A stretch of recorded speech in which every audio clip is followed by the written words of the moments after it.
Welcome, everybody. My name is David Alvarez, and once again, we have interviewed candidates that wish to represent us in the United States Congress.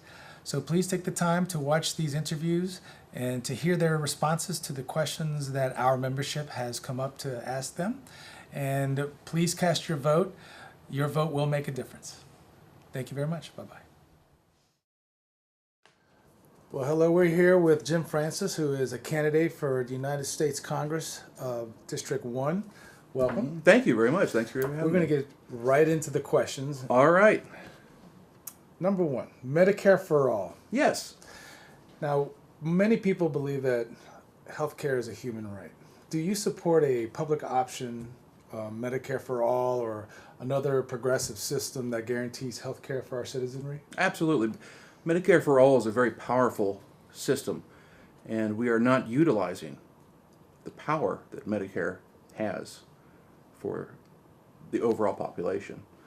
With their ability to negotiate pharmaceutical rates with hospitals, it just makes common sense to not let these giant corporations use their bottom line to stop people from getting services. And now, of course, now they want to reinstate limits. They want to reinstate short-term health insurance, which does not cover very much. So, besides the fact that we're behind the rest of the world, mostly for Medicare, we really do need to utilize what we have, and that is something that is easily within our reach. So we need to expand that to anybody, to cover everybody. Now, the big part will be the hurdle that involves the giant health insurance industry, and to get them on board. So it is going to be an ongoing fight to get this done. But So I'm absolutely for it. So your vision for Medicare would be to utilize what we currently have, but to modify it to include everybody? Yeah, I mean, a lot of these corporations, health industry, already work within Medicare, and they're profitable. So I don't see it being a giant hurdle to get them on board, to simply say, let's expand the pool and use what we have available to us. Okay. All right, number two, taxation. How should our government tax its citizens? Is there a preferred method or structure that you would like to see implemented? Yes, actually, we would. If we went back to pre-2008, and we saw that taxation with the higher rates, mostly on the corporate side, we would have far more funds to do what this country needs done. We could actually, address the issues that we have with infrastructure without adding to the deficit. We could actually address the issues of schools without adding to the deficit. And corporations have proven to be incredibly profitable, even at the higher tax rate. So, unfortunately, what we've just seen with the tax cuts is that 83% has gone to the top 1%. Companies are not investing in their profit makers, their employees. They are simply buying stocks back to reward their stockholders, to raise the price of the stock. How that was supposed to work, I have no idea. Trickle down is proven to be a concept that does not work, but the Republicans do insist on justifying what they've done with the philosophy that it will trickle down. And it is proven not to do that.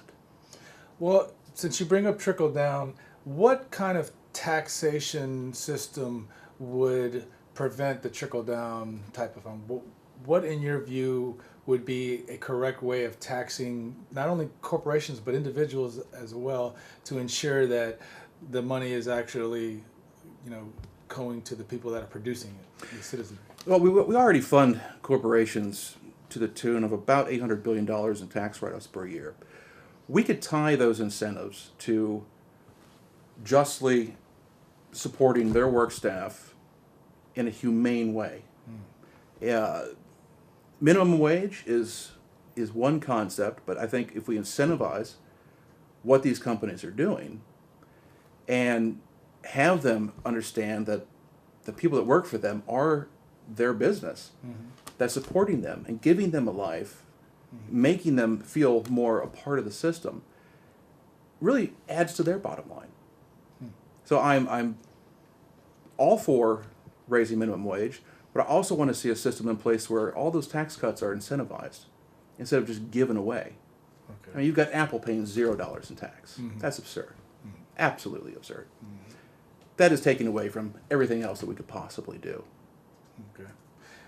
In your opinion, is taxing at different levels for different levels of income?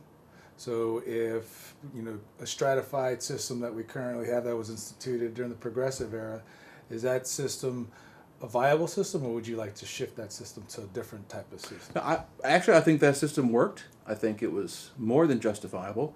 Companies were not starving their bottom line. We need to get back to that structured system. We could reduce the number of brackets, but the idea of a 35% corporate tax rate, which no corporation actually paid, being reduced to 21 as the starting point where they can start to cut into that, really takes out of all of our pockets and does not support the social needs of our country, which honestly no corporation would exist without what the government supplies them. Roads, everything else, infrastructure. And we need to reinvest in that. Okay. Next question will be about the environment. Yes. Okay, so in terms of energy, as one sector, Louisiana invests solely in oil and gas. It's also no secret that our politicians are heavily funded by oil and gas interests, causing our representation in our government to be more geared towards their interests versus the interests of the citizens. Do you believe that our country should be investing in alternative energy, and if so, how particularly do you vision that investment being at the national level? I'm glad you asked that. Louisiana is placed in a position to actually lead the country in all types of energy.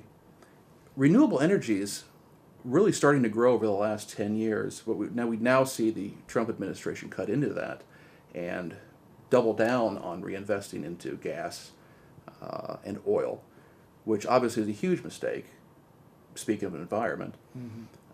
But Louisiana is primarily located to be a major source of solar, wind, tidal, all these energies that we could be doing. And actually that whole industry has been creating jobs at a far faster rate than what the oil and gas industry has been providing. So we've got to get rid of this entire lobbyist maintaining their old school system and really take a step into the future. Other countries are doing it, and they're massively successful. And under the Obama years, we were adding numbers that were just incredible for renewable energies. That job sector is ready to explode. But they have to feel incentivized to do that. And that is to not see oil and gas be our prime objective within our government. Okay. Next question, which would be our higher education. In the United States, the price of college is crippling, To say the least. To say the least. And student loans and other, realities for achieving a higher education in our country is causing an entire group of our citizens to start off their adult lives but in the red versus being in the black. Will you support legislation to make universities free or relatively inexpensive like they used to be? Absolutely. Education is probably one of my biggest points. When you think about it, an education is really your ticket to self-sufficiency. And when we don't provide that, we aren't providing the tools that individuals need. Now, if we go back and we look at what happened with baby boomers and the money that was taken out of the government to fund their school, we haven't seen these large debts from higher education until roughly the late 80s. And it's now growing far faster than the rate of inflation. So any student now has to weigh, do I want a college education which will get me somewhere, and can I deal with the $30,000 in debt that I'm going to have to take on and start to prepay immediately? So yes, there should be systems in place that offset that. We have the revenue if we bring the taxes back to where they were. We can actually reinvest into our younger generation and start stopping that burden that the older generations, baby boomers, have placed on them. It's unbelievable that what was good for them is not good for this younger generation. So we need to see some kind of system in place. So with respect to education, excuse me, you would support increasing revenues to fund the higher costs, or Absolutely. okay. But also, where does that come from? Where does that revenue come from? One of the concepts that I have is to really evaluate what our government is spending on, how much we're giving away. Higher education could simply be funded flat out, $0, by the revenue that we're simply giving away. And if we need to really address that. Now, we'd have to dive into the numbers and look at everything else, but I know it's doable. It's absolutely doable. Okay. Our military. So some of these dollars that you refer to that we're giving away go to our military industrial complex. We have endeavored to destabilize governments around this country, and we pay for it as American citizens. As a member of Congress, you'll be able to vote on the distribution of the tax dollars that we're collecting that go to, our military and all these operations around the world. Are you, excuse me, are we spending too much money on our military is the first question. And secondly, what kind of changes would you like to make to how much money we're spending on our military? We are spending a good amount on our military. And I say that because we are viewed as the leaders of the free world. We must carry a very large stick. But it doesn't mean that we have to use it everywhere and anywhere to justify this military complex, like you mentioned. We see so much of that military budget being fettered away by giving them these giant contracts without any real competition. So we could reduce what we spend internally in the country and keep the revenues at the same amount and keep the expenditures at the same amount. But we have to stop going into unjustifiable wars to keep this complex going. So, but it's a great tool in our back pocket. We are the most powerful country in the world. And that big stick that we carry can encourage and should more democracies throughout this world. What mechanisms do you support to reduce our use of our military, like you say? For example, would you support legislation that would make it more difficult for the president to act unilaterally? Absolutely. That was probably one of the biggest mistakes from the short term right after 9/11. Giving up congressional power to justify wars or approve wars was a huge mistake. And we're seeing what's happening. We're now in the longest war our country has ever been in. We now see a president who is using those same tools that were given to President Bush in 2002 to justify whatever he wants to do without any congressional oversight. The entire concept of Congress is to provide oversight.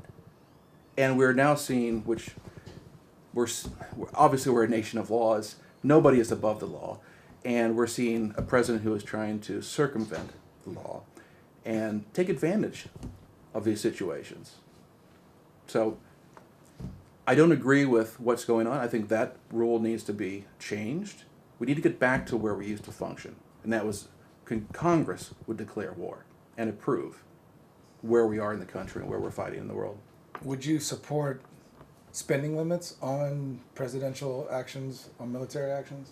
I would not. I would not tie the hands of any potential future president based on a dollar amount. But what I do encourage is that it goes back to Congress. Allow Congress to work that out. And if they feel it's justified, they can implement limits on spending. Okay. All right. Next question is about money in politics. Oh. So, since our Supreme Court has determined that money is speech and that corporations are people entitled to free speech and spending as much money as they wish, we have Citizens United, which has seen an incredible influx of money into the political process. Yeah. What kind of legislation would you support to address the negative impacts that Citizens United and the open flow of money into our political system has brought? Citizens United must be overturned. It is so anti-American, it's hard to believe that we are in this climate right now. So what we're seeing is unlimited amounts of dark money influencing campaigns throughout the entire country. Across the board, it has to be taken away. And there are processes to do that. And it will involve more court cases. It will involve Supreme Court making a new decision.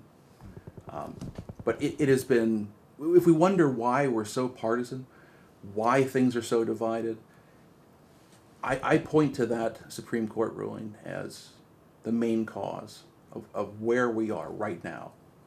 And where we are right now is a scary place. And we need to get back to normal order and people across the aisle working with each other and get rid of the dark money. So that would also factor into all the advertisements that are placed. I'm glad to see Facebook starting to finally say when an ad is a politically placed ad.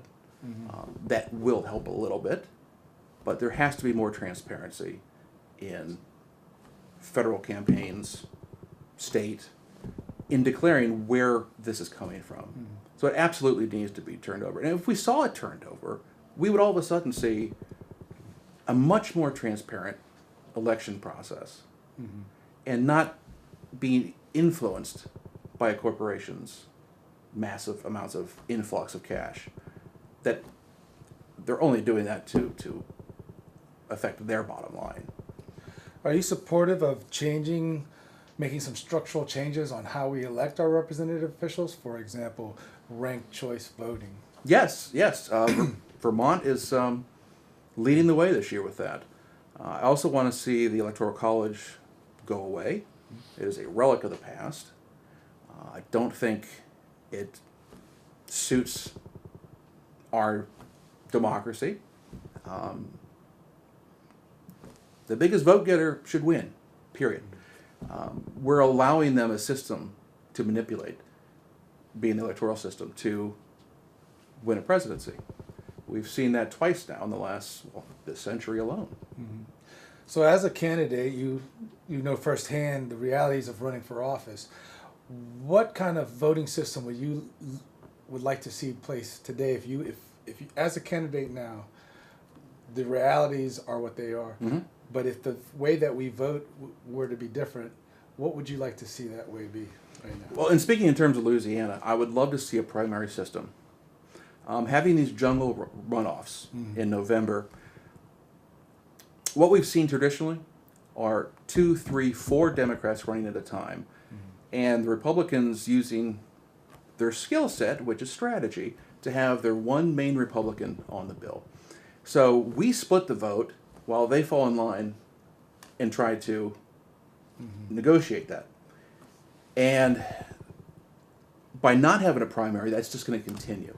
If we have a primary, we can get down to who people feel are the 2 strongest candidates. I'd also like to see some type of public funding for elections. I'd like to see, for example, I'm up against a person who has $3.3 million. I don't have that. I'm not going to have that. So there's no level playing field. And to me, America's always meant an even playing field. I mean, we should all have the same opportunity or access to opportunity as everybody else. So, unfortunately, you only see mostly millionaires, even billionaires, running for office because they can afford it. So, as I've stepped back from my job, I'm relying on support. But if I had a system in place where the state was giving me, or the federal government was giving me a certain amount, same as my competitors, it would level that playing field. And it would bring better qualified candidates to run. And you're willing to introduce that kind of legislation? Absolutely. As being a victim of it myself, I see it firsthand. Understandable. All right, next question has been a hot topic as of late, which is gun control. So in the state of Louisiana, There are no required background checks to purchase a firearm. There is no minimum age to purchase a shotgun or rifle. Right. And there are no required gun permits necessary to purchase a firearm. Do you believe that we should enact common sense gun regulations? And if so, which ones? Well, first of all, Louisiana has the highest accidental gun deaths in the entire country. This is such a huge issue for our state alone. It needs to be addressed immediately. We need to stop NRA and their influence on our electorate body and start seeing some changes. We need to raise that age to 21. I'm a gun owner myself. I understand. I've shot AR-15s. They are a blast to shoot. Should they be in the hands of every single, or potentially in the hands of every single citizen? No, absolutely not. That is a military-grade weapon. We need to raise the age to 21 for all firearms.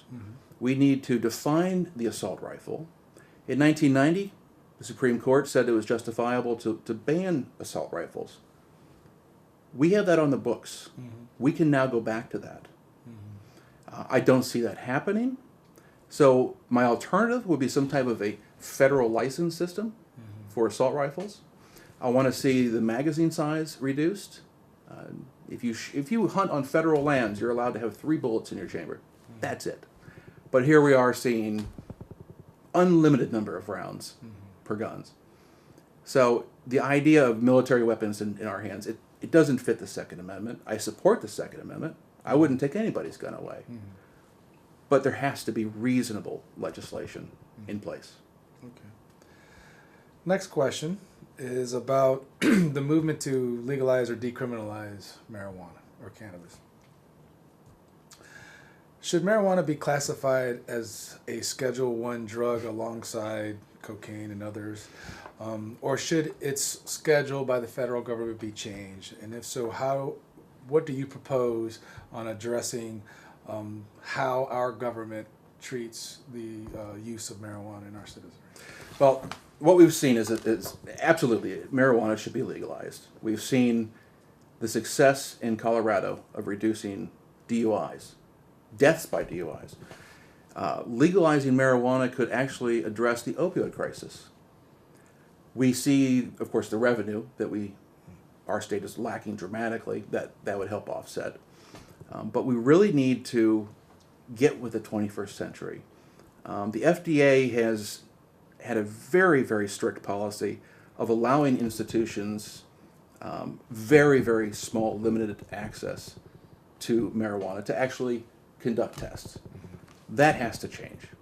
If we want to know if it's dangerous or not, we need to open up those channels to the universities and the scientific community to test this stuff. See what happens.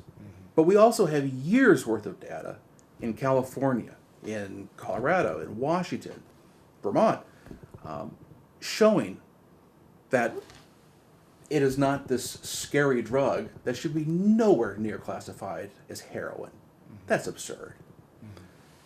So, of course, testing comes first, and then when you build that case, you get the FDA to reclassify it. And I would push for that, absolutely. Okay.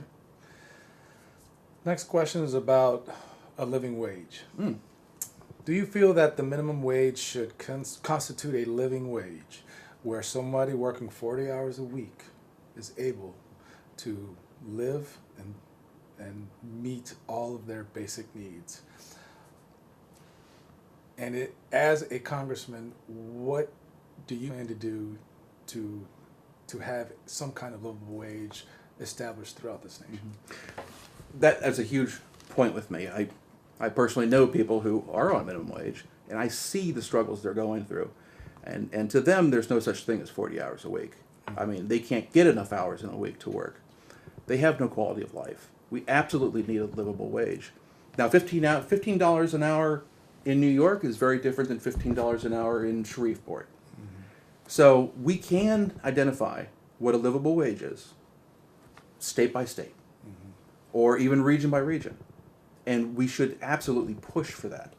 Legislation saying that, based on just respect for humans in general, that there should be a wage. We already have a minimum wage, so the concept is there.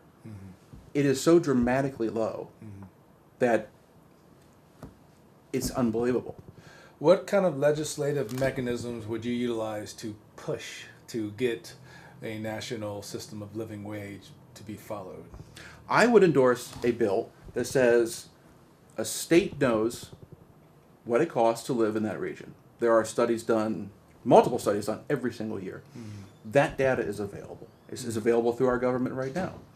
I would say the minimum wage needs to be based on what conditions those studies have produced. And as far as I've seen, the lowest wage that would be considered a livable wage is $12 an hour. And that is in some of the smallest communities in our country. So that's a great place to start. I mean, we already see places like Seattle have over $15 an hour. And in Seattle, very expensive place to live, personally, I don't think it's still enough. To give somebody some kind of quality of life, they need an actual livable wage. And the Republican argument that all of a sudden you're going to take all this money out of companies and they're going to just go bankrupt, and it has proven to be absolutely false across the board. Would you be willing to legislate or at least make mandatory the living wage in conjunction with federal dollars that are coming Yes, for other things? absolutely. So in other words, to incentivize states to establish this by, transportation dollars Yes. that might be coming for their structure. And that was the other point of my that I was trying to make, was that instead of looking at it at a federal level for $1 amount for everybody, we need to do this at a state level. And if the state doesn't do that, we can withhold our federal dollars. You have states that are accepting billions of dollars a year. They would come around pretty quick if you said you're risking all that support for your state by keeping your employees of companies below a livable wage. So you have to tie, again, it's all about incentive, and you have to tie federal dollars that they receive to doing the right thing. Okay. All right, our last question is about running in a district against an incumbent, which you know all about. So District 1 is just like pretty much all districts this day and age, is pretty gerrymandered to where Yes. one group is disproportionately represented versus another group, which gives an advantage for each gerrymandered district for the incumbent that's representing there. What is the best way for you as a candidate who is going up against an incumbent? What is the most attractive aspects of your platform that a district that is gerrymandered would attract the residents in that district to your platform versus the platform of the incumbent? Well, that's a question. I would say one of the biggest attributes that I have is that I have an analytical background, and I understand what it means to be fiscally responsible. I understand the effect that the Republican agenda is having on individuals right now.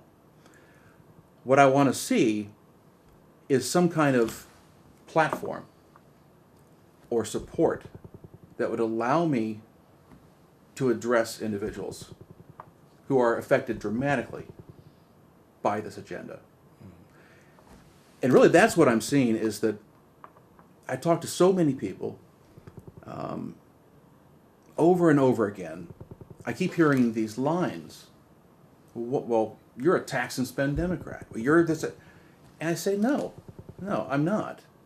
What I'm actually is somebody who wants to support our social network of safety, which our country is founded on. We have always done that. You cannot simply solve all your fiscal problems by cutting everything away. And we're seeing that right now in our state. And what we're seeing are little pockets within our government, Tea Parties, everything else, that is their agenda. The Koch brothers, that is their agenda. to simply have everything possible free to corporations without any liability. So I would address to the people in my district, we all want clean air and water. Do you agree with cutting out the EPA and their power? Do you agree with opening federal lands to just more and more oil drilling? Are you fine with them polluting our rivers and streams? Are you fine with another Gulf disaster like we had with the Deep Horizon?